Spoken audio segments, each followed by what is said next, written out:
राजनीति आपने देखी, उससे आप संतुष्ट नहीं हो, आप कुछ नया चाहते हो, आप कुछ बदलाव चाहते हो। 25 साल कांग्रेस पार्टी ने राज किया हरियाणा के अंदर, 10 साल से भारतीय जनता पार्टी हरियाणा के अंदर शासन में है। मैं आप ही लोगों से सवाल पूछता हूं, सवाल जवाब में वार्तालाप में करेंगे बात। मैं आप लोगों से पूछता हूं, क्या 24 घंटे बिजली आने लग गई आप लोगों के घर में? क्या फ्री बिजली आती है आपके घर में? आपको जवाब देना पड़ेगा। सीधे सपाट सवाल है, रोज महसूस करते हो, इसलिए कोई व्यक्ति यहां ऐसा नहीं जिसको जवाब ना पता हो।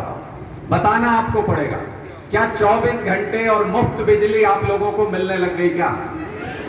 तो क्यों इतने सालों से वोट दिया हमने इन पार्टियों को? क्या आपको ऐसे सरकारी अस्पताल मिल गए जहां आप जाओ तो सारे टेस्ट, सारी दवाइयां, अच्छे डॉक्टर उपलब्ध हो, कोई ऑपरेशन करना हो फ्री में हो जाए? क्या ऐसे अस्पताल आपको मिल गए क्या? तो फिर क्यों इतने सालों से वोट कर रहे हैं ऐसी पार्टियों को? क्या आप लोग अपने बच्चों को सरकारी स्कूल में पढ़ाने के बारे में सोच भी सकते हो क्या? आज के दिन सरकारी स्कूलों की ऐसी हालत है, ये सारी पार्टियां जिन्होंने हरियाणा में राज किया, उनका हमेशा ये मानना रहा बंद कर दो सरकारी स्कूल, बंद कर दो सरकारी स्कूल। कल हमारी शिक्षा मंत्री ये कह रही थी कि शिक्षा के ऊपर राजनीति नहीं करनी चाहिए। अरे तो भाई किस बात पे राजनीति करें? धर्म पे राजनीति करें क्या? जात पात पे राजनीति करें क्या? शिक्षा के ऊपर राजनीति करनी चाहिए, और अब हरियाणा में शिक्षा के ऊपर ही राजनीति होगी। जो शिक्षा की बात करेगा वो हरियाणा पे राज करेगा। अब यह बदलाव जरूरी है और हमको समझना पड़ेगा।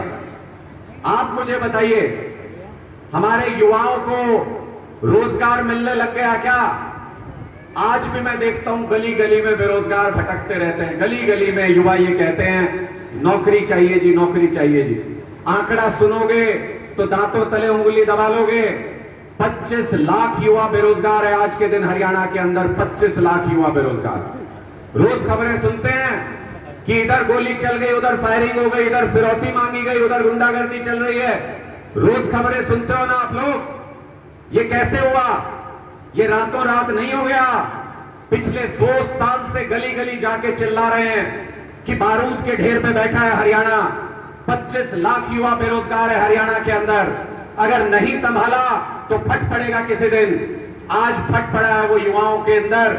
युवाओं के हाथों में हथियार पकड़ा दिए, उनके हाथों में नशे की पुड़िया पकड़ा दी। पूरे हरियाणा के अंदर युवा गलत रास्ते पर जाने के लिए तैयार बैठा है। इसके लिए अगर कोई दोषी है तो 10 साल से भारतीय जनता पार्टी में जो सरकार बैठी है जो हरियाणा के अंदर, वो सरकार इसके लिए दोषी है। हमारे युवाओं को रोजगार नहीं दे सकी, इसलिए कोई मजबूरी में और कोई और रास्ता न होने की वजह से, कोई नशे की वजह से अपराध के रास्ते पर चल पड़े।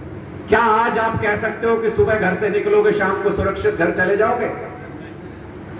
इनेलो के स्टेट के प्रधान की हत्या हो गई हरियाणा के अंदर। जेजेपी के नेता की सरेआम हत्या हो गई हरियाणा के अंदर। इत्तेफाक देखिए, जेजेपी के एक नेता को पहले गोली फायरिंग चला के धमकी दी गई, फिरौती मांगी गई।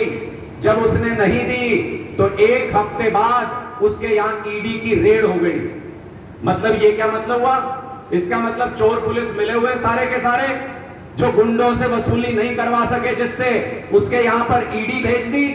इसका मतलब ईडी और सीबीआई से भी गुंडों वाला काम करा रही है भारतीय जनता पार्टी। आज हरियाणा में ऐसे हालात हैं कि इनेलो के प्रदेश अध्यक्ष की हत्या हो गई, जेजेपी के नेता की हत्या हो गई, कांग्रेस के एमएलए से, सिटिंग एमएलए से फिरौती मांगी गई, आम आदमी पार्टी